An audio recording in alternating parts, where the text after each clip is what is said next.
கூட அவசர அவசியத்தை கருதி இதில் எத்தனை அக்கறையோடு உறுப்பினர்கள் இருக்கின்றார்கள், நம்மால் தேர்ந்தெடுக்கப்பட்டவர்கள் ஒரு நிகழ்வு ஏற்படுகிற போது எவ்வளவு அக்கறையோடு நமக்காக குரல் கொடுக்கின்றார் என்று மக்கள் தெரிந்து கொள்ள வேண்டும் என்பதற்காகவும் சம்பந்தப்பட்ட பாதிக்கப்பட்ட மக்களுக்கு ஒரு ஆறுதலாக அது இருக்கும் என்ற அடிப்படையிலே தான் மென்ஷன் செய்யுங்கள், பதிவு செய்யுங்கள் என்று நான் சொன்னேன். இப்போது பதிவு செய்திருக்கின்றீர்கள். உரிய நடவடிக்கைகள் அரசால் எடுக்கப்பட்டு வரும். விரிவான விளக்கமான அறிக்கையோ பதிலோ கிடைத்த பிறகு அதை நான் உங்களுக்கு அறிவிக்கின்றேன்.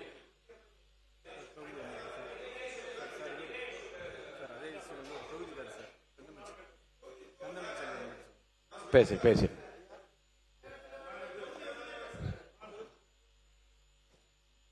மாண்புமிகு பேரவைத் தலைவர் அவர்களே, நேரமில்லா நேரம் 0 ஹவர்ல இதுக்கு முந்தைய இருந்த அரசாங்கம் எல்லாமே முக்கிய பிரச்சனை குறித்து அரசுடைய கவனத்துக்கு கொண்டு வருவது வழக்கம்.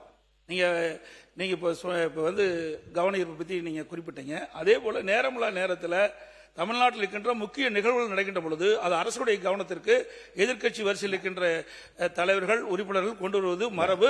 அதையும் தாங்கள் கவனிக்க வேண்டும் என்று வைக்க நான் சொல்ல வந்தது 55 விதியின் கீழ் எழுத்துப்பூர்வமாக நீ கொடுக்கப்பட்ட அறிவிப்புக்கு தான் நான் பதில் சொல்லி விளக்கம் அளித்துக் கொண்டிருக்கிறேன்.